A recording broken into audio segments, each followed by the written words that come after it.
इस वीडियो में हम देखेंगे कि इंटरेस्ट को कैलकुलेट करते वक्त ड्यू डेट को कैसे काउंट करना है और उसके बेस पर नंबर ऑफ डेज को कैसे काउंट करना है, चाहे वो जीएसटी हो, टीडीएस हो या फिर बाकी कोई भी इंटरेस्ट हो सकता है। तो सबसे पहले इंपॉर्टेंट है ड्यू डेट को कैलकुलेट करना। अभी जीएसटी के केस में देखिए, मान लीजिए ये सेल्स की इनवॉइस है और इनको हमें जीएसटी 3B में पेमेंट करना था, लेकिन हम पेमेंट करना भूल गए। तो अभी हम इसका पेमेंट कर रहे हैं। तो इसकी इनवॉइस डेट देखिए 16 अक्टूबर 2023, लेकिन इंपॉर्टेंट है हमें इसका पेमेंट कब करना था। तो पेमेंट हम करते हैं इसके जीएसटी 3B में, जो कि नेक्स्ट मंथ के 20 तारीख तक हमें करना होता है। मतलब इसकी जो ड्यू डेट होगी वो नेक्स्ट मंथ की, मतलब नवंबर की 20 होगी। इसकी भी नवंबर की 20, ये अप्रैल का इनवॉइस है तो मई की 20। तो हर एक की ड्यू डेट यहाँ पर हम कैलकुलेट कैसे करेंगे। अगर हम इसको एक एक लिखेंगे तो बहुत सारा समय लगेगा, और अगर आपके पास बहुत सारे इनवॉइसेस है तो ये इम्पॉसिबल हो जाएगा। तो यहाँ पर हम देखते हैं कि ड्यू डेट को कैसे कैलकुलेट करना है। तो अभी हमें क्या करना है, ये जो डेट है उसके नेक्स्ट मंथ की 20 तारीख को यहाँ पर लाना है। तो सिंपल फॉर्मूला है is equal to EO month, tab press करता हूँ। ईओ मंथ मतलब एंड ऑफ मंथ। यहाँ पर स्टार्ट डेट में मैं इसको सिलेक्ट कर देता हूँ, कॉमा अभी हमें इसी मंथ की एंड डेट चाहिए तो यहाँ पर 0। अगर पिछले मंथ की एंड डेट चाहिए तो -1, और अगले मंथ की एंड डेट चाहिए तो +1। अभी ब्रैकेट क्लोज, इंटर। तो यहाँ पर देखिए इस मंथ की एंड डेट यहाँ पर आ चुकी है, लेकिन हमें नेक्स्ट मंथ की 20 तारीख चाहिए। तो यहाँ पर मैं F2 प्रेस करता हूँ और इसके आगे +20। तो यहाँ पर देखिए नेक्स्ट मंथ की 20 तारीख आ जाएगी। इसको मैं डबल क्लिक करके यहाँ पर ड्रैग कर देता हूँ। तो यहाँ पर जो भी डेट रहेगी उसके नेक्स्ट मंथ की 20 तारीख आ जाएगी, जो कि हमारी ड्यू डेट है। और पेमेंट डेट, तो पेमेंट हम आज कर रहे हैं तो आज की डेट, इसको भी डबल क्लिक करके ड्रैग कर देता हूँ।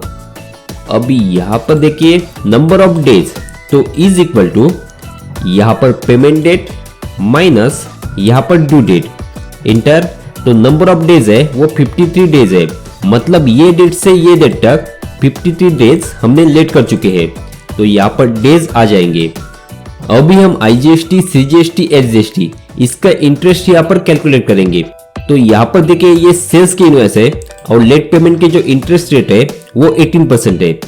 तो यहाँ पर इज इक्वल टू यहाँ पर आईजीएसटी इंटू 18% या फिर 0.18 भी लिख सकते हैं, इंटर।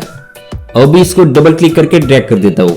तो ये जो इंटरेस्ट है वो पूरे साल का है, मतलब पूरे साल का 18%, लेकिन हमें पूरे साल का नहीं निकालना है, ये जो डेज है इतने ही डेज का निकालना है।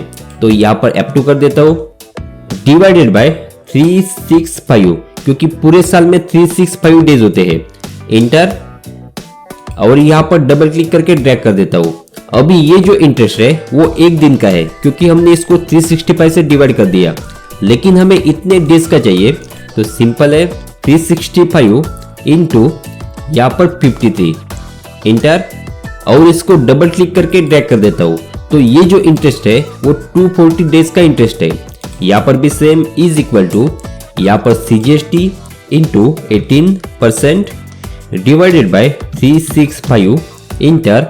और यहाँ पर नंबर ऑफ डेज, इंटर।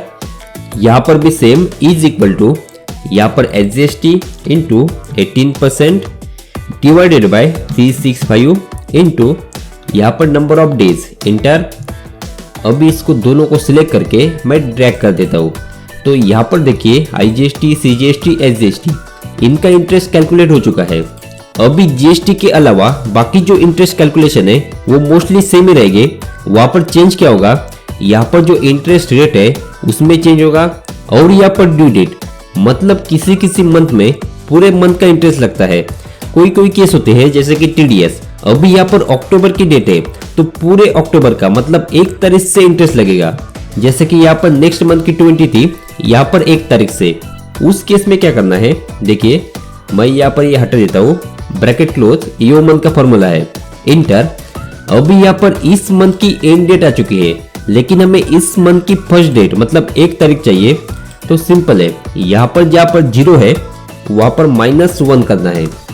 तो यहाँ पर जो पिछला मंथ था मतलब सितंबर, उसकी लास्ट डेट आ जाएगी, उसमें हम +1 करेंगे तो इस मंथ की फर्स्ट डेट आ जाएगी।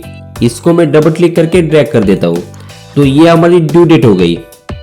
अगर नेक्स्ट मंथ की 7 तारीख है तो सिंपल यहाँ पर 0 मतलब इस मंथ की लास्ट डेट प्लस यहाँ पर 7, तो यहाँ पर नेक्स्ट मंथ की 7 तारीख आ जाएगी। तो इस तरह से इवो मंथ का इस्तेमाल करके आप ड्यू डेट को कैलकुलेट कर सकते हैं और बाकी जो कैलकुलेशन है वो बहुत ही इजी है। और Excel, accounting, income tax, TDS, GST, इस पर मैं पिछले 3 सालों से अलग अलग ट्यूटोरियल बना रहा हूँ और ये आपको अच्छे लगते हैं तो आपके जो भी खास फ्रेंड है इनके साथ प्लीज इसको शेयर कीजिए। और अगर आप चैनल पे पहली बार है तो इस चैनल को सब्सक्राइब कीजिए